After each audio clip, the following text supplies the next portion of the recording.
സ്നേഹപൂർവ്വം ശ്യാമ സീരിയലിൻ്റെ ലേറ്റസ്റ്റ് എപ്പിസോഡിൻ്റെ റിവ്യൂയിലേക്ക് എല്ലാവർക്കും സ്വാഗതം. അങ്ങനെ വരുണാണെങ്കിൽ പാചകത്തിൽ ഓരോ കാര്യങ്ങളൊക്കെ ചെയ്ത് രാധികനെ സഹായിച്ചുകൊണ്ടിരിക്കുവാണ്. ഈ സമയം രാധിക പറയുന്നുണ്ട്, അതെ തൽക്കാലം ഇതൊന്ന് ഇളക്കിക്ക്, ഞാനേ ഇപ്പോൾ വരാം എന്നും പറഞ്ഞ് രാധിക അകത്തേക്ക് പോകാൻ തുടങ്ങുമായിരിക്കും.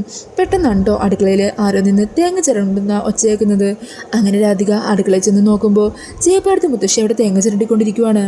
അതുകൊണ്ട് രാധിക മുത്തശ്ശിനെ വഴക്ക് പറയണേ, ഹാ എന്താ ഇത് മുത്തശ്ശി, അങ്ങോട്ട് മാറി നിന്നേ. മുത്തശ്ശിയുടെ ആരെയും തേങ്ങ ചിരണ്ടാൻ പറഞ്ഞത്? കണ്ണ് തെറ്റിയ എന്തെങ്കിലും ജോലി അങ്ങ് ചെയ്തോളും. മുത്തശ്ശിയുടെ അസുഖമൊക്കെ പൂർണ്ണമായും മാറിയോ? റെസ്റ്റ് എടുക്കേണ്ട സമയമല്ലേ? ഈ സമയം വരുണും അങ്ങോട്ടേക്ക് വരുന്നുണ്ട്. എന്താടോ, എന്തു പറ്റി? വരുൺ, ഇത് കണ്ടില്ലേ, ഈ മുത്തശ്ശി എന്താ കാണിച്ചതെന്നറിയോ? ഞാൻ വന്നപ്പോഴേ തേങ്ങ ചിരണ്ടിക്കൊണ്ട് നിൽക്കുമായിരുന്നു. ഹാ എന്താ മുത്തശ്ശി ഇത്? ഇതൊക്കെ ഞങ്ങൾക്ക് ചെയ്യാവുന്ന ജോലിയല്ലേ ഉള്ളൂ.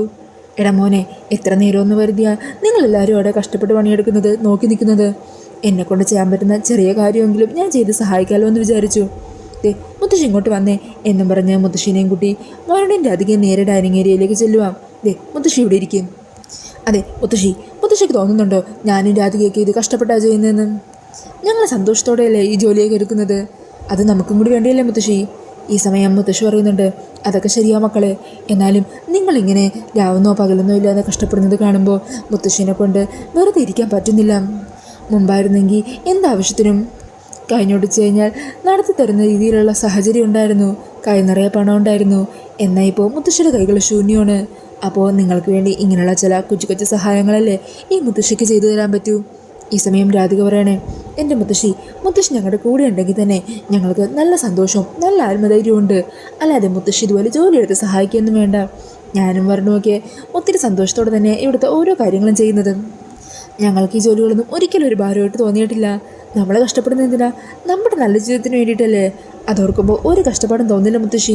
അതുകൊണ്ട് ഞങ്ങൾക്ക് ബുദ്ധിമുട്ടാകുമെന്ന് കരുതി മുത്തശ്ശി ഇതുപോലെയുള്ള ജോലിയൊന്നും ഇപ്പോൾ എടുക്കാൻ നിൽക്കേണ്ട കേട്ടോ. നല്ല അനുസരണമുള്ള കുട്ടിയായിട്ട് അടങ്ങി ഒതുങ്ങിയിരുന്നോളണം. വാക്ക് തെറ്റിച്ചാലുണ്ടല്ലോ ഞങ്ങളുടെ കയ്യിനെ അതിനുള്ള ശിക്ഷയൊക്കെ കിട്ടും. പിന്നീട് കാണിക്കുന്നത് ഭക്ഷണം കഴിക്കാനായിട്ട് ഡൈനിങ് ടേബിളിൽ ഇരിക്കുന്ന സൂര്യനെയാണ്. ഈ സമയം കൽപ്പനയാണെങ്കിൽ ഭക്ഷണമൊക്കെ പാചകം ചെയ്ത് ടേബിളിൽ കൊണ്ടുവന്ന് വെക്കുവാണ് കേട്ടോ. അങ്ങനെ 3-4 തരം കറിയൊക്കെ ഉണ്ടാക്കിയിരിക്കുന്നത് കാണുവാണ് സൂര്യ. എടോ കൽപ്പന, തനിക്ക് ഈ അടുക്കള കാര്യങ്ങളിലൊന്നും അധികം വശമില്ലാത്തതാണല്ലോ. മര്യാദക്ക് ഭക്ഷണം വെച്ചുണ്ടാക്കാൻ അറിയില്ല. അങ്ങനെയുള്ളപ്പോൾ ഇതുപോലെ കുറേ കറികളൊക്കെ ഉണ്ടാക്കി പരീക്ഷിക്കണോ? വെറുതെ ലൈഫ് റിസ്ക് എടുക്കണ്ടല്ലോ എന്ന് വിചാരിച്ചാൽ ഞാൻ പറഞ്ഞത്. ഈ സമയം കൽപ്പന പറയണേ, സൂര്യ ഇതിനങ്ങനെ അത്രയ്ക്ക് മോശം വരാനൊന്നും സാധ്യതയില്ല. സൂര്യക്കറിയാവുന്ന ഒരു കുട്ടിയോട് ഞാൻ ചോദിച്ച് ആ കുട്ടി പറഞ്ഞ നിർദ്ദേശങ്ങളനുസരിച്ചാണ് ഈ ഭക്ഷണമെല്ലാം തയ്യാറാക്കിയത്. അതാരേ ഇപ്പോൾ അങ്ങനെ ഒരാളും? അത് മറ്റാരും അല്ല സൂര്യ, നമ്മുടെ ഈ ആറ്റുവാശ്ശേരി സദ്യയിലേക്ക് ഓളിഞ്ഞോളായ രാധിക, എൻ്റെ അനുജത്തി. രാധിക മോള് പറഞ്ഞതനുസരിച്ചാണോ താനുണ്ടാക്കിയത്?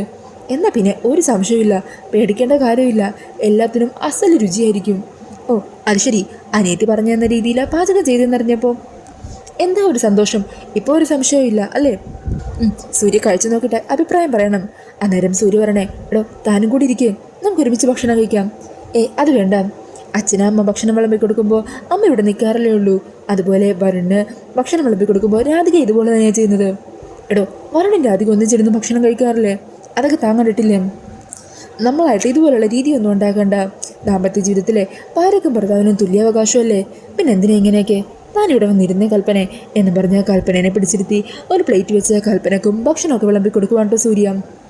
എന്നിട്ട് സൂര്യ ഭക്ഷണം കഴിച്ച് നോക്കുമോ. എടോ സത്യം പറയാലോ, എല്ലാത്തിനും നല്ല രുചിയുണ്ട്, എല്ലാം നന്നായിട്ട് തന്നെയുണ്ട്. അന്നേരം കൽപ്പന ചോദിക്കുന്നുണ്ട്, സൂര്യ എന്നെ ആശ്വസിപ്പിക്കാനായിട്ട് കള്ളൊന്നും പറയാൻ നിൽക്കണ്ട. എന്താണ് യഥാർത്ഥ അഭിപ്രായം അത് പറഞ്ഞാൽ മതി. ഇത്രയും കഷ്ടപ്പെട്ട് ഞാൻ ഉണ്ടാക്കിയതല്ലേ, അപ്പം മോശമാണെന്ന് പറഞ്ഞാൽ എനിക്ക് വിഷമമാകും എന്നൊന്നും ചിന്തിക്കേണ്ട കാര്യമില്ല. ഈ സമയം സൂര്യ പറയണേ, എടോ കൽപ്പനെ, ഭക്ഷണ കാര്യത്തിൽ എനിക്കൊരു കറി ഇഷ്ടപ്പെട്ടില്ലെങ്കിൽ അത് ആരുടെ മുഖത്ത് നോക്കിയാണെങ്കിലും ഞാൻ തുറന്നു പറഞ്ഞിരിക്കും. ഇത് ഞാൻ സത്യമായിട്ട് തന്നെ പറഞ്ഞതാ. ഇതിന് ഒരു കുഴപ്പമില്ല, നല്ല രുചിയുണ്ട്. എന്താണെങ്കിലും അത്യാവശ്യം കുറച്ച് പേർക്കൊക്കെ വായിക്ക് രുചിയായിട്ട് ഭക്ഷണം വെച്ച് കൊടുക്കാനേ ഇപ്പം തനിക്കൊണ്ട് പറ്റും. സൂര്യയുടെ വാക്കുകളൊക്കെ കേൾക്കുമ്പോൾ കൽപ്പനക്കും ഒത്തിരി സന്തോഷമാകുവാണ്. അന്നേരം കൽപ്പന പറയണേ, സൂര്യ ഒരാളുടെ മനസ്സ് നിറയ്ക്കാനുള്ള ഏറ്റവും നല്ല മാർഗം എന്ന് പറയുന്നത് അയാളുടെ വയറ് നിറക്കുകയാണ്. ആ ഒരു പാഠം ഞാൻ പഠിച്ചു. എന്താണെങ്കിലും ഇതുപോലുള്ള പല പല പാചക പരീക്ഷണങ്ങളും ഇനിയും കാണാൻ പറ്റും. ഞാനേ എൻ്റെ ഭർത്താവിൻ്റെ മനസ്സും വയറൊക്കെ ഒന്ന് നിറക്കാൻ പറ്റുമെന്ന് നോക്കട്ടെ. അങ്ങനെ പറഞ്ഞ് അവർ ഒത്തിരി സന്തോഷത്തോടെ ഇരിക്കുവാണ്. അങ്ങനെ സൂര്യ കുറച്ച് ചോറെടുത്ത് അത് കൽപ്പനയ്ക്ക് വായിൽ വെച്ച് കൊടുക്കാൻ കൈ ഇങ്ങനെ നീട്ടിപ്പിടിക്കുക. അന്നേരം കൽപ്പന ചുറ്റും നോക്കണേ. അത് കണ്ട് സൂര്യ ചോദിക്കണേ, എന്താടോ ഇവിടെ ആരുമില്ല, താൻ ധൈര്യമായിട്ട് കഴിക്കും. ഇനി അഥവാ ആരെങ്കിലും കണ്ടാൽ തന്നെ എന്താ കുഴപ്പം? അങ്ങനെ കൽപ്പന ആ ഒരു ഭക്ഷണമൊക്കെ വാങ്ങിക്കഴിക്കുന്നുണ്ട്. അതിനുശേഷം സൂര്യക്കും ഭക്ഷണം വാരി വെച്ച് കൊടുക്കുവാണ്. രണ്ടുപേരും അങ്ങനെ സന്തോഷത്തോടെ അവർക്ക് തിരിച്ചു കിട്ടിയ ആ ജീവിതം ആസ്വദിക്കുവാണ് കേട്ടോ. പിന്നീട് കാണിക്കുന്നത് ഷൂട്ടിംഗ് ലൊക്കേഷനാണ്. അവിടെ ഷൂട്ടിംഗ് ഒക്കെ പുരോഗമിച്ചുകൊണ്ടിരിക്കുവാണ്. ഈ സമയം അവിടെ ആക്ട് ചെയ്യുന്ന രണ്ടുപേരുടെ അഭിനയമൊന്നും സെറ്റായി വരാത്തതുകൊണ്ട് തന്നെ ഡയറക്ടർ 2-3 തവണ കട്ടൊക്കെ പറയുന്നുണ്ട്. ഇതൊക്കെ കേട്ട് കുറച്ചങ്ങ് ദൂരത്തേക്ക് മാറിയിരിക്കുമായിരിക്കും പ്രിയങ്കയും മുത്തശ്ശിയൊക്കെ. അന്നേരം മുത്തശ്ശിക്കാണെങ്കിൽ ഡയറക്ടറുടെ ഈ പെരുമാറ്റം ചൊറിയൻ സ്വഭാവമൊന്നും തീരെ പിടിക്കുന്നില്ല കേട്ടോ. കണ്ടില്ലേ മോളെ, ഇയാൾക്ക് നല്ല അഹങ്കാരമുണ്ട്. ഇയാൾക്കിങ്ങനെ ചുമ്മാ ആക്ഷനും കട്ടും പറഞ്ഞിരുന്നാൽ മതിയല്ലോ. ഇയാൾ പറയുന്ന ഓരോ കൊട്ടിനും നമ്മുടെ കയ്യിൽ നിന്നല്ലേ കോടികൾ ചിലവായിക്കൊണ്ടിരിക്കുന്നത്. എൻ്റെ മുത്തശ്ശി ഷൂട്ടിങ്ങിലൊക്കെ സ്ഥിരം ഇങ്ങനെയാ. അതൊക്കെ മുത്തശ്ശിക്ക് അറിയാത്തതുകൊണ്ടാണ് ഇങ്ങനെയൊക്കെ പറയുന്നത്. ഓ, എനിക്കതറിയാത്തതുകൊണ്ട്. നമ്മളിപ്പോൾ നമ്മുടെ കമ്പനി തുടങ്ങിയതിന് ശേഷം സിനിമയുടെ പല കാര്യങ്ങളും ചെയ്യുന്നില്ലേ? കണക്കുകൾ നോക്കുന്നില്ലേ? അതൊക്കെ ശരിയാണോ എന്ന് മാച്ച് ചെയ്ത് നോക്കുന്നില്ലേ? അതെല്ലാം ടാലിയാണോ എന്ന് നോക്കുകയും ബാക്കി കാര്യങ്ങൾ പ്രൊഡ്യൂസ് ചെയ്യുകയും അങ്ങനെ പല കാര്യങ്ങളിലും നമ്മളിപ്പോൾ ശ്രദ്ധിക്കുന്നുണ്ട്. നമ്മൾ കൈവെക്കാത്ത ഒരു മേഖല ഇപ്പോൾ ഉള്ളൂ, അത് ഡയറക്ഷനാണ്. എൻ്റെ മുത്തശ്ശി അത് അയാൾ നന്നായിട്ട് തന്നെ ചെയ്യുന്നുണ്ടല്ലോ. എന്ത് നന്നായിട്ട് ചെയ്യുന്നുണ്ടെന്ന് ഇന്ന് രാവിലെ തന്നെ കണ്ടില്ലേ? 3-4 പേരെ അഭിനയിക്കാൻ കൊണ്ടുവന്നിട്ട് അയാൾക്ക് ഒറ്റ നിന്നത്തിനെയും പിടിച്ചില്ലെന്ന്. ഓ, സൗന്ദര്യം പോരെ പോലും. ഈ പറയുന്ന അയാൾ എന്ത് കോലത്തിലായിരിക്കുന്നത്?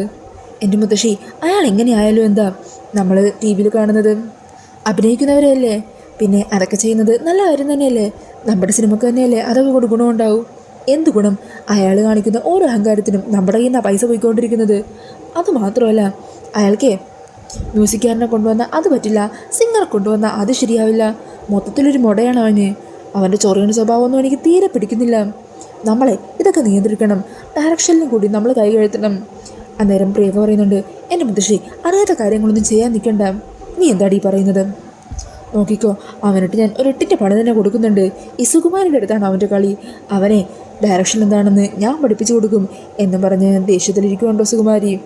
ഇതൊക്കെ കണ്ട് പ്രിയങ്കയാണെങ്കിൽ തലയിൽ കൈവച്ചിരിക്കുന്നുണ്ട്. പിന്നീട് കാണിക്കുന്നത് രാധിക കുട്ടികൾക്ക് സംഗീത ക്ലാസ് എടുത്തുകൊണ്ടിരിക്കുന്നതാണ് കേട്ടോ. ഈ സമയം രാധികയുടെ ആ ഒരു ക്ലാസ്സിൻ്റെ അരികിൽ തന്നെ വരുണും മുത്തശ്ശിയും യശോദയൊക്കെ ഇരിക്കുന്നുണ്ടാവും. അങ്ങനെ ക്ഷേത്രത്തിലെ പൂജാകർമ്മങ്ങളൊക്കെ കഴിഞ്ഞെത്തിയ ദേവനാരായണൻ തിരുമേനിയും ആ ഒരു ക്ലാസ് കണ്ട് രാധികയുടെ പാട്ടൊക്കെ കേട്ട് അവിടെ ഇരിക്കുന്നുണ്ടാവും കേട്ടോ. അങ്ങനെ ക്ലാസ്സൊക്കെ കഴിഞ്ഞ് കഴിയുമ്പോൾ ജയഭാരതി അമ്മ പറയണേ, മോളെ നീ ഒരു കൃഷ്ണസ്തുതിയും കൂടി പാട്. മോളുടെ നാവിൽ നിന്ന് തന്നെ ആ പാട്ട് കേൾക്കാനേ മുത്തശ്ശിക്കൊരാഗ്രഹം. അന്നേരം എല്ലാവരും രാധികയോട് അത് പറയണേ. ദൈവം പറയണേ, മോളെ മുത്തശ്ശിയുടെ ആഗ്രഹമല്ലേ, മോളൊന്ന് പാട്. അങ്ങനെ രാധിക എല്ലാവർക്കും വേണ്ടിയിട്ട് ഒരു മനോഹരമായിട്ടുള്ള കൃഷ്ണസ്തുതി ആലപിക്കുന്നുണ്ട്. പിന്നീട് കാണിക്കുന്നത് രാത്രി റൂമിലേക്ക് എത്തുന്ന സൂര്യനെയാണ് കേട്ടോ. ഈ സമയം സൂര്യയാണെങ്കിൽ റൂമിലെ ഡെക്കറേഷനൊക്കെ കണ്ട് അന്തം വിട്ട് നിൽക്കുക. ആദ്യരാത്രിക്കായിട്ട് പൂക്കളൊക്കെ വെച്ച് ബെഡ്റൂമൊക്കെ ഫുൾ അലങ്കരിച്ചിരിക്കുവാണ്. ഈ സമയം അതെല്ലാം നോക്കി നിൽക്കുമായിരിക്കും സൂര്യ. അന്നേരം കൽപ്പനയാണെങ്കിൽ ഒരു ഗ്ലാസ് പാലുമായിട്ട് അകത്തേക്ക് എത്തുവാണ്. അത് കാണുന്നതും സൂര്യ ചോദിക്കണേ, എടോ കൽപ്പന, എന്താ ഇതൊക്കെ? ഈ സമയം കൽപ്പന ഒരു ചെറിയ നാണത്തോട് പറയണേ, അത് പിന്നെ സൂര്യ, നമ്മുടെ ഈ റൂമൊക്കെ ഇങ്ങനെയൊക്കെ ഒന്ന് അലങ്കരിച്ച് നമ്മൾ പുതിയ ജീവിതം തുടങ്ങുന്നത് ഒന്ന് ആഘോഷിച്ചാലോ എന്ന് കരുതി. ഇതൊക്കെ എൻ്റെ ചെറിയ സന്തോഷം. അല്ല, അതിന് നമ്മളെ ജീവിതം തുടങ്ങിയിട്ട് കുറേ നാളായില്ലേ? ആയി. പക്ഷേ ഇത്രയും നാളും എൻ്റെ മനസ്സിൽ മറ്റു പല കാര്യങ്ങളുമായിരുന്നു. സൂര്യ ആഗ്രഹിച്ച പോലൊരു ഭാര്യയെ മാറാൻ എനിക്കിതുവരെ കഴിഞ്ഞിട്ടില്ല. ഇപ്പോൾ ഞാൻ എല്ലാം തിരിച്ചറിഞ്ഞ് സൂര്യയുടേത് മാത്രമായിട്ട് മാറാനായിട്ട് ആഗ്രഹിക്കുവാണ്. അങ്ങനെയുള്ളപ്പോൾ ആ ഒരു പുതിയൊരു തുടക്കം ഈ രീതിയിൽ തന്നെ തുടങ്ങണമെന്ന് എനിക്ക് തോന്നി. എങ്ങനെയുണ്ട്? ഇഷ്ടമായോ? പിന്നെ സൂപ്പറായിട്ടുണ്ട്. ഇതാ പാല് കുടിക്കുക. അതെ, പാല് കുടിക്കേണ്ട രീതിയൊക്കെ എങ്ങനെയാണെന്നറിയാമല്ലോ. എടോ, ഇത് ഇക്കാലത്തെ കൊച്ചു കുട്ടികൾക്ക് പോലും അറിയാം. ഭാര്യ ആദ്യ രാത്രി ഇതുപോലെ പാലുമായിട്ട് വരുമ്പോൾ ഭർത്താവ് പകുതി പാല് കുടിച്ച് ബാക്കി പകുതി ഭാര്യയ്ക്ക് കൊടുക്കണം. ഇപ്പോഴത്തെ പിള്ളേരോട് ചോദിച്ചാലേ എത്ര പാല് ഒരാണ് കുടിക്കണം, എത്ര പാല് ഭാര്യയ്ക്ക് കുടിക്കാൻ കൊടുക്കണം എന്നൊക്കെ വരെ അവന്മാർ പറഞ്ഞു കളയും. അങ്ങനെ സൂര്യ അതിൽ നിന്നും കുറച്ച് പാല് കുടിച്ചിട്ട് അത് കൽപ്പനയ്ക്ക് കൊടുക്കുവാണ്. കൽപ്പനയും അത് കുടിച്ചിട്ട് സൂര്യയുടെ അരികിൽ തന്നെ വന്നിരിക്കുന്നുണ്ട്. അന്നേരം സൂര്യ കൽപ്പനയുടെ തോളിലിങ്ങനെ പിടിച്ചിട്ട് പറയണേ, എന്താണെങ്കിലും പഴയ കാര്യങ്ങളൊക്കെ മായ്ച്ചു കളഞ്ഞ് നമ്മൾ ഇന്ന് മുതൽ പുതിയൊരു ജീവിതം തുടങ്ങാൻ പോകുവാണ്. പഴയതൊന്നും ഇനി നമ്മുടെ ജീവിതത്തിൽ വേണ്ട. ഇനി അങ്ങോട്ട് നമ്മുടെ ജീവിതത്തിലുള്ള സന്തോഷങ്ങൾ മാത്രം മതി. ആദ്യം ചെറിയൊരു ടെൻഷനും ഭയമൊക്കെ ഉണ്ടാവും, പിന്നീട് ഒരു തുറന്നു പറച്ചിൽ, അതിനുശേഷം ഒരു റൊമാൻസ്. അതൊക്കെയാണല്ലോ ആദ്യരാത്രി നടക്കാറുള്ളത്. ആഹാ, കൊള്ളാലോ, നല്ല എക്സ്പീരിയൻസ് ഉള്ള പോലെയാണല്ലോ പറയുന്നത് കേട്ടാൽ തോന്നുന്നത്. അത് പിന്നെ നമ്മൾക്കൊക്കെ ഇതറിയണമെങ്കിൽ വേറെ ആരുടെയെങ്കിലും ബെഡ്റൂമിൽ പോയി നോക്കേണ്ട കാര്യമുണ്ടോ? സിനിമയിലൂടെയൊക്കെ ടി വിയിലൂടെയൊക്കെ നമ്മൾ കാണുന്നതല്ലേ. മാത്രമല്ല നല്ല സൗഹൃദങ്ങളിലാണെങ്കിൽ അവരവരുടെ ബെഡ്റൂമിലുള്ള കാര്യങ്ങളൊക്കെ തുറന്നു പറയുകയും ചെയ്യാറുണ്ട്. അതൊക്കെ പോട്ടെ, നമുക്കെന്താണെങ്കിലും സമയം പാഴാക്കണ്ട. അങ്ങനെ പറഞ്ഞ് കൽപ്പനയെ ചേർത്ത് പിടിക്കുവാൻ കേട്ടോ സൂര്യ. പിന്നീട് കാണിക്കുന്നത് ആറ്റുവശ്ശേരിയാണ്. അവിടെ രാധികയാണെങ്കിൽ നേരം രാത്രിയായിട്ട് പണിയൊക്കെ തീർത്ത് റൂമിലേക്ക് വരുവാണ്. കൈക്കും കാലിനുമൊക്കെ നല്ല വേദനയും ശരീരം വേദനയും ഒക്കെ ഉള്ളതുകൊണ്ട് തന്നെ രാധിക കൈയൊക്കെ ഒന്ന് തിരിച്ച് കൈയൊക്കെ കുടഞ്ഞ് വേദന മാറ്റാനായിട്ട് ശ്രമിക്കുക. ഈ സമയം ഈ കാഴ്ച കൊണ്ടായിരിക്കും വരട് അങ്ങോട്ടേക്ക് നിന്നത്. എന്തു പറ്റി? താൻ ഇവിടെ ഇരുന്നേ, ഇരിക്കടോ എന്നും പറഞ്ഞ് രാധിക അവിടെ പിടിച്ചിരുത്തി കയ്യിലൊക്കെ മസാജ് ചെയ്യുവാണ്. രാവിലെ മുതൽ മ്യൂസിക് ക്ലാസ്സും പിന്നെ ആറ്റുവശ്ശേരി സദ്യയും അങ്ങനെ ഓരോ കാര്യത്തിൻ്റെ പുറകെ ഓടുമല്ലേ. താൻ ആകെ ക്ഷീണിച്ചു. കൈക്കും കാലിനുമൊക്കെ നല്ല വേദനയും തളർച്ചയൊക്കെ ഉണ്ടാകുമല്ലേ. സാരമില്ല വരുൺ, ഇതൊക്കെ ആദ്യമായിട്ട് ചെയ്യുന്ന കാരണമല്ലേ. ഇതൊക്കെ പതിയെ പതിയെ അങ്ങ് മുമ്പോട്ട് പോകുമ്പോൾ ശീലമായിക്കോളും. എന്നാലും ഇപ്പം എനിക്ക് വേദനയൊന്നുമില്ല. വരുൺ മസാജ് ചെയ്ത് നിർത്തിക്കോ. എനിക്കിപ്പോൾ കുഴപ്പമൊന്നുമില്ല. ഇനി എൻ്റെ കൈ മസാജ് ചെയ്ത് വരുണിൻ്റെ കൈക്ക് വേദനയൊന്നും ഉണ്ടാക്കി വെക്കണ്ട. എടോ താനൊന്ന് ചുമ്മാതിരിക്കും. എല്ലാ കാര്യങ്ങളും ഇയാൾക്ക് ഒറ്റയ്ക്ക് ചെയ്യണമെന്ന് വാശിയാണല്ലോ. മ്യൂസിക് ക്ലാസ് ഉണ്ട്, സദ്യയുണ്ട്, അതിന് വേണ്ടിയിട്ടുള്ള ഒരുക്കങ്ങൾ ചെയ്യണം. പിന്നീട് ഈ പൊതിച്ചോറുമായിട്ട് എല്ലാവർക്കും കൊടുക്കാനും പോകും. എന്നെ കൊണ്ട് ഒന്നിൽ ജയിപ്പിക്കാറില്ലല്ലോ താൻ.